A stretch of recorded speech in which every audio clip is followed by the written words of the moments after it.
All right, it's 2019 and we're kicking off the new year with the brand new and mostly underwhelming Captain Marvel and the Skrull attack set, which just, for me, unexpectedly dropped on January 1st a couple days ago. I honestly had no idea and was completely out of the loop, but I fell out of bed yesterday, ran over to Target, had them pull it out of the back, and apparently it's also now available on LEGO Shop at Home if you weren't already aware. So the setup for this one is 76127. The recommended ages are 7 and up, and it has a piece count of 307, while the price point is $29.99. And as I've mentioned in previous videos, this set is just okay. It's not really a great set, but it's also not necessarily a bad set. The minifigures have a lot of issues, and the build itself of the Quinjet definitely leaves a lot to be desired. But I'll get into all of that throughout the video, and you can decide for yourself if you think this is a set you might actually want to consider picking up to celebrate the movie. Otherwise, you might want to skip it. So let me know what you think by the end of it, and without further ado, let's get started. Oh, I've been looking forward to this. LEGO's MCU Captain Marvel. We have arrived in the year 2019,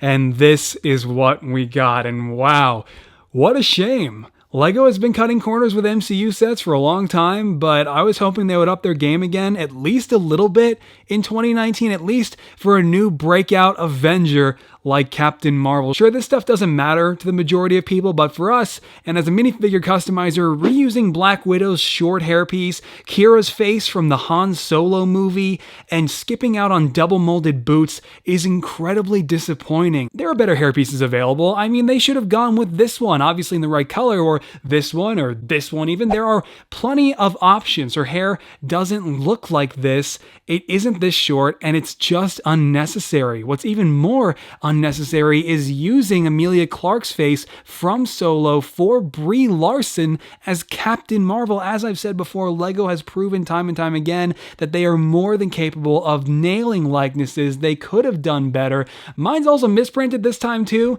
so that makes it even better, but there's a guy on Instagram too I saw who threw on the Microfighter's Last Jedi pilot face, the hairpiece I mentioned, Infinity War Iron Spider arms, and Homecoming Stark suit legs, and it works really well, but I'm not even asking for that much. Just a proper hairpiece, a proper face, and a pair of boots for this major new character, but instead we get this.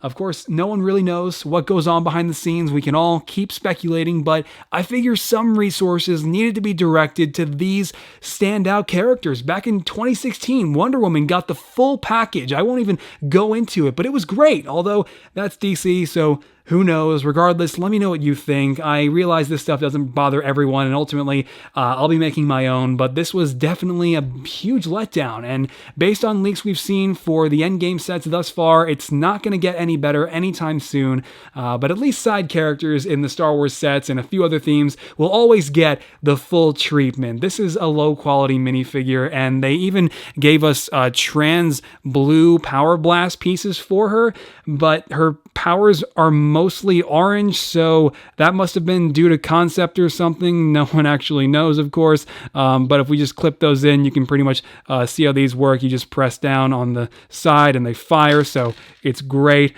Anyway, the torso is also great. Hats off to whoever designed it. It's the only saving grace this minifigure has to offer. And there's the back of it. And also we'll go ahead and remove the Black Widow hairpiece to turn the face around so you can see the other side of the face, if you haven't, of Kira's face from Han Solo.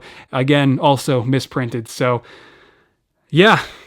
That's it. That's your first Captain Marvel minifig. Thankfully, our 90s Nick Fury isn't as bad. He actually gets the hairpiece that you would come to expect for this minifigure. The reusing of the Cyborg face from the Justice League sets isn't that bad because it actually does kind of work here. It looks less like Sam Jackson though if we turn it around, because the alternative facial expression definitely matches the likeness, I think, a little bit more closely to Ray Fisher, because obviously it was designed for Cyborg than it does Sam Jackson. But like I said, it's not as big of a deal here. The new torso print is fine. It looks really good. The tie, the gun holster, same for the back, the straps all looking pretty good there. And we got the Alien Conquest pistol back again. So other than that, that's really it for our young Nick Fury. So he's okay. Our green genie, or Talos, the Skrull, is a pretty good minifigure, and I only bring up the genie because it's actually using the exact same headpiece here, and it kind of looks like a bit of a bald cap with some ears on it, so it's a little bit awkward because there definitely should have been some detail on the top of it. Either way, the face does kind of look pretty good. It really does match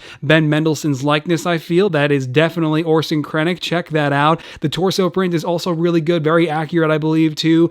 Same can be said for the back here. So Talos is definitely, I would say, the strongest minifigure in the set, despite the lack of printing on the headpiece. And he's got the stud shooter here as well, the only stud shooter in the set, unfortunately. And you just go ahead and press down on the gray lever. They fire like so. Kind of. So other than that, black legs, just like Nick Fury. And yeah, not really too bad for our first Skrull minifigure. Just like I said, I hope next time we'll get some more printing on the top there. And then we've got the cat, Goose. It's not actually a cat. I need to look it up. Okay, I need to look it up real quick so I don't get like 150 comments about this. It's a flurkin. It's a flurkin. That's what it is. There you go. Don't at me. It's a flurkin. Calm down. It's apparently horrible when it's in its true form, and Lego just portrayed it here. I mean, it's a cat. It's a little darker than I think it needed to be, but it's a cat with some decent printing. It's definitely a cat, for sure. Like, undoubtedly. It's even got the little butthole. So the infamous prototype Quinjet Lego cobbled together for this $30 Captain Marvel set, as expected in person, is just okay. And also, unfortunately, as expected, based on the pictures we had before the set came out, the features are also just okay. What I didn't expect, though, was how small the build actually is. It's smaller than I was expecting, and so if we put Captain Marvel next to it, you can kind of see what I mean, and if that doesn't help, I guess here's a water bottle. It's a pretty small Quinjet, but we've had smaller Quinjets. We've had worse Quinjets. You know, this isn't that bad, but comparing it to the other Quinjets that we've had since the 2012 one, which was really great when the Avengers first came out, isn't saying much because there isn't much of a standard to compare to there. So, I don't know. You can let me know what you think by the end of this segment, but if we just start with the cockpit, I suppose you can see it's a very small piece, of course, very small cockpit with 3 stickers on there for some added detail, which is nice. And then we've got a 2x2 available space for anybody. I guess we'll use Nick Fury in this case, and you can see we've got a little control panel sticker in there. I believe that's a new sticker if I'm not mistaken. So he sits in place perfectly fine. It's a little bit tight though. His arms kind of have to go pretty high up, but it works. He goes in there, and then you can just reconnect the cockpit. There are no hinges used here. It's just studs to connect the cockpit there, and then you can see we got the shield logo here as a sticker on that 2x2 tile, and then the exact same on the opposite side, so that's really nice for some added detail. We've got a sticker here, and then the exact same stickers on these tiles here on the tip of the wing there, and then on this tip of the wing here as well, so that's okay. More added detail here. We've got no step with some, more designs as part of this piece here, and also on the other side. We've also got Danger Jet Blast on the turbines on the top here, these slopes here, and then not even showing you right there. And then we've also got some more stickers on these inner tiles for added detail here and here, but not on the outer tiles, which I think is kind of a little bit inconsistent looking. We've got some more detail here in the form of stickers as well. AZ7973 here, and then here, so I guess that's fine. Other than that, that's pretty much it for all the stickers. Definitely a few too many if you ask me, but they work, I suppose. And you can see, of course, the tips of the wings fold up, so that's great. And then, of course, we've got the return of flick-fire missiles, which I really don't agree with. I don't think flick-fire missiles really have much of a place in LEGO sets now, after spring-loaded shooters and stud shooters were introduced several years ago. So if we had a set of those, or, both spring-loaded shooters and stud shooters, I think that would have been much better, because I always consider those to be far superior to the predecessor here, the flick-fire missiles. So pretty much the way the flick-fire missiles work on this set is we've got these mailboxes jammed in the back, and so we'll take Talos and just, put him in front, and you just push on the black mailboxes and they fire, and hooray, you might as well have just shot him with cotton candy. But if we try to use a little bit more force on the right side, we might have a bit more luck. So again, pushing on the mailbox, you can see it all, I guess, depends on how much force you put into it. So it works. It leaves a bit of a mess of flick-fire missiles afterwards, though, that you got to reload. So again, I just think spring-loaded shooters and stud shooters are a bit more efficient. You may not agree. Let me know what you think down in the comments. But the final feature of this Quinjet here, we've got this flap that can be adjusted if you'd like. And even the wings on the turbines can also be adjusted to whichever pose you prefer. But I like to keep them about right there as displayed on the box and in the movie. But as that little piece comes off, we'll just reconnect that, and I can show you the hatch on the back. So the hatch folds down, and that is it for our interior. It is literally just a 2x2 straight shot to the cockpit. You can barely see, but Nick Fury is right down there. So you can fit a minifigure. Captain Marvel can kind of go in here, I guess. And you close that up, kind of, not really. Great. This is, you know, just not minifigure friendly, but thankfully it is cat friendly as displayed on the box. It's meant for the cat, so you're meant to just drop the cat in there and he can flail around inside as Nick Fury tries to pilot the prototype Quinjet. So ultimately, final verdict, as you probably already gathered, I'm not the biggest fan of this set, of this Quinjet. The minifigures, of course, being pretty disappointing for the most part, and then the actual Quinjet, again, while not being the worst, I think a couple things could have very easily have been fixed here. I think the flick-fire missiles being shot out by mailboxes should have been replaced with spring-loaded shooters, stud shooters, or like I said, both, and I think there should have been something done on the top to allow for some kind of interior for either Captain Marvel or maybe just the cat, because honestly, having a little hatch back here to a giant 2x2 gaping hole running through the center to just throw the cat into, I don't really consider to even be much of a feature. So I don't really think that worked out in this set's favor, and I think those are two things that definitely could have still have been addressed and fixed while still remaining within the $30 price range. So yeah, the set is disappointing. I don't know that I would have picked it up for myself. As a matter of fact, I probably would have just gone on Bricklink and ordered Talos and Nick Fury.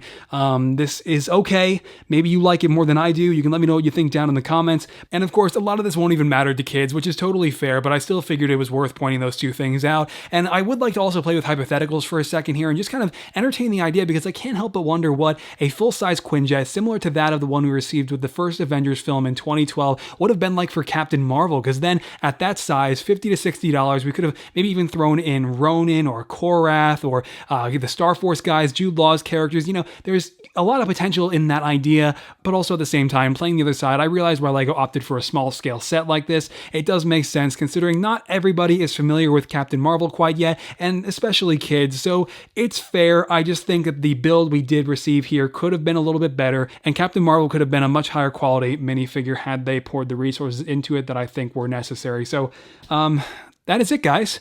We're going to go ahead and take a look at the box instruction manual, and we'll wrap up the video. So the box is a box that is definitely made of box, and you can see on the right side, we've got Captain Marvel on a great new graphic, and we've even got the Avengers symbol right in front of her. It's foreshadowing Endgame, but I guess that doesn't matter enough for them to make a decent minifigure out of her. But either way, we've got a nice, really great intergalactic theme running throughout the box art here. We've got a great illustration of Carol on the right side here. That's actually the left, never mind. And then on the back, we've got all the features that I just showed you, I hope. Dude, even the instruction manual is disappointing. After 76 pages of this crap, we get to the very end, and then what do we get? An advertisement for LEGO Life. We don't even get anything for like the other superhero sets that came out January 1st. I don't even know what they are. The point is, no one plays LEGO Life. I think that's a fact. Not really. That's not a fact. You know how to fly this thing? We'll see. That's a yes or no question. Yes. Okay, guys, and there you go. That is it for my first 2019 review. Thank you so much for sticking around for the whole thing. And if you did, be sure to let me know what you thought down in the comments. I'm honestly curious because I know there are plenty of people out there that are mostly more okay with this set than I am and really aren't too bothered by its flaws. But personally, like I said, I don't know that I would have picked this up had I not been reviewing it for you guys. But yeah, if you did find it informative or if I did help you in deciding as to whether or not you are picking it up, you can also drop a like down below or whatever. It's all appreciated. And other than that, guys, I've got a lot of really great stuff coming in 2019. My next showcase video, the first showcase in 2019, is going to be Arthur Morgan from Red Dead Redemption 2, who I just finished up. The next minifigure I'm making is the advanced suit from Spider-Man PS4. And the big project I'm building toward, of course, Avengers Endgame on April 25th. And you can see all that stuff first over on my Patreon first if you want to consider supporting the channel. Otherwise, I'll be posting previews over on Instagram, Twitter, and Facebook before the showcases make it to the channel here. And otherwise, a ton of other sets came out on January 1st. I'm going to do my best to review the ones that I think are worth talking about, and it should be pretty great. I hope you'll join me for those videos and the rest of 2019, as I so appreciate you being here. And on that note, guys, thank you so much for watching. I'll see you in the next video, and eventually my own Captain Marvel showcase to celebrate the release of the movie in April. That's also a thing that's happening. So again, on that note, I'll see you next time. All right, bye-bye.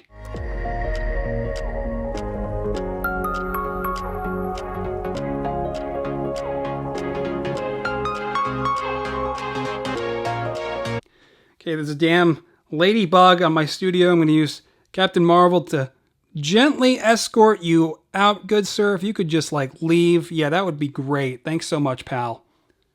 No, I mean, like, actually leave. Like, fly away. Like, now. Please. I'm trying to record. No, okay, thank you. Okay, no, that's the light. You gonna make me scoop your ass up and throw you outside? Okay. That is it for the first actual video. First actual video in 2019. Thank you so much for joining. And otherwise, yeah, like I said, if you do have anything that did, I really appreciate to know down in the comments because of okay. But why you may very well still consider it to, but why you very well, shut the fuck up. This is literally how the videos go now. You just don't, this is all the stuff I cut. Yup. You sound like that one Vine of the little kid, like, talking on TV. He's like, Yep. God damn it.